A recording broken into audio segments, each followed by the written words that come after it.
we had the principle of exponential equality. So in other words, for exponential equality,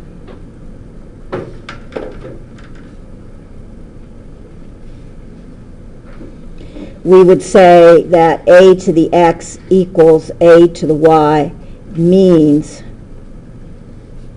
x equals y. So if the bases are the same, the exponents must be equal. That's exponential equality. That we're going to use. But there's another one. There is the principle of logarithmic equality, which says if the log base something of x is equal to the log to the same base of y, then the two things have to be equal. That has to make sense. It says that if I know that x is equal to y, if I were to take the log of both sides, it's still equal.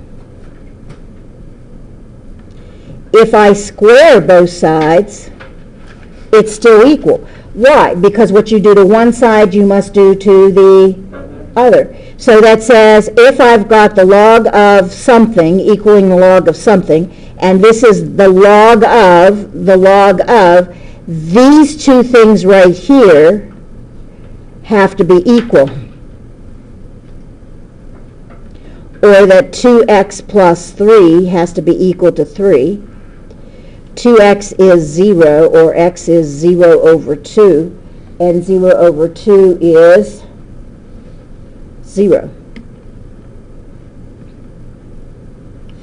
Now if I check my answer, this says that log base 5 of 2 times 0 plus 3 should be equal to the log base 5 of 3. Well, here you have log base 5 of 3 equaling log base 5 of 3 and a check, so 0 is just fine.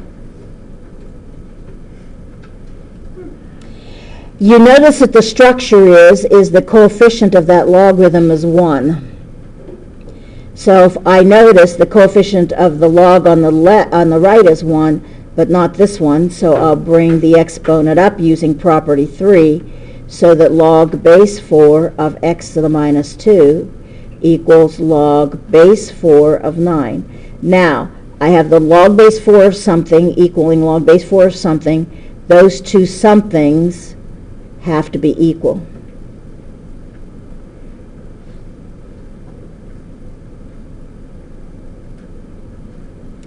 This would say that 1 over x squared equals 9 over 1.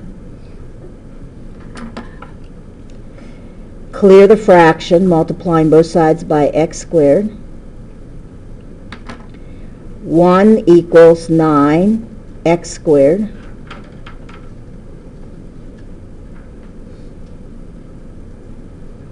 There's a couple of things I can do. I could look at this and say, okay, now divide both sides by 9, so that says that 1/9 is equal to x squared. Take the square root of both sides, don't forget the plus or minus, so that x is plus or minus 1/3.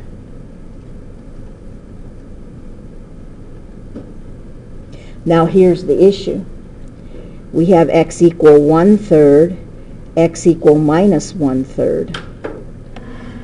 The original problem would say that minus 2 log base a, base 4 of x equals log base 4 of 9. What do I know about that x?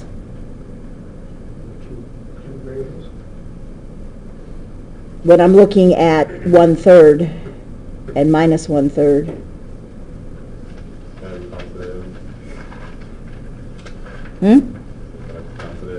It's got to be positive.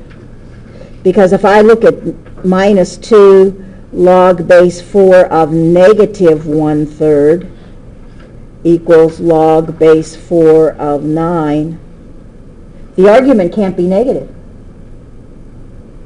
X has to be positive. The domain of this guy is x positive. So I've got to toss the negative out. I only have one answer, x equaling 1/3. You might say to yourself, why is that true?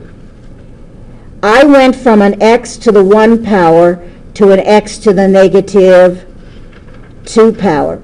I'm squaring. That's negative 2 will square. And if I square a positive, what do I get? Positive. If I square a negative, what do I get? Positive. It's the answer to this guy, but it's not the answer to the original. I changed the domain when I started working through the problem. Change the domain.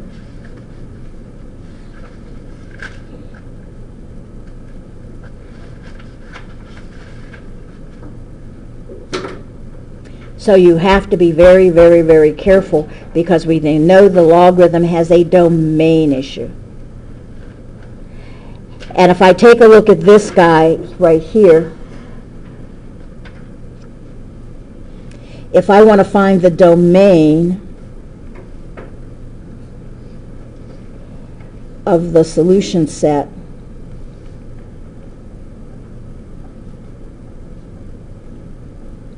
the arguments have to be positive.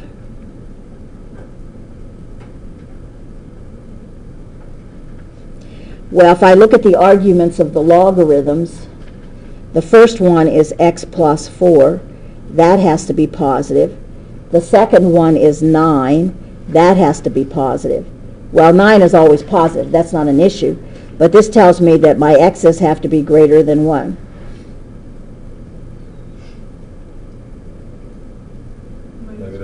Negative 4. That says if I come out with an answer which is less than negative 4, I need to toss it. And I do need to be careful, because if I look at the original problem here has a coefficient of 2. When I bring this up, it's going to square that set of parentheses. So I can easily introduce something which is not an answer. So using the properties of logarithms, this says that log base 3 of x plus 4 squared minus log base 3 of 9 equals 2. Not done. I need to bring these two together using properties of logs. A subtraction turns into a division. So this says that log base 3, now I'm going to divide these things, which is x plus 4 squared over 9 equals 2. Now I've got the log of something, base 3 of something equaling 2. What I'm going to do is rewrite an exponential notation. So this says that x plus 4 squared over 9, the argument, is equal to 3 squared. Or that x plus 4 squared over 9 equals 9 over 1.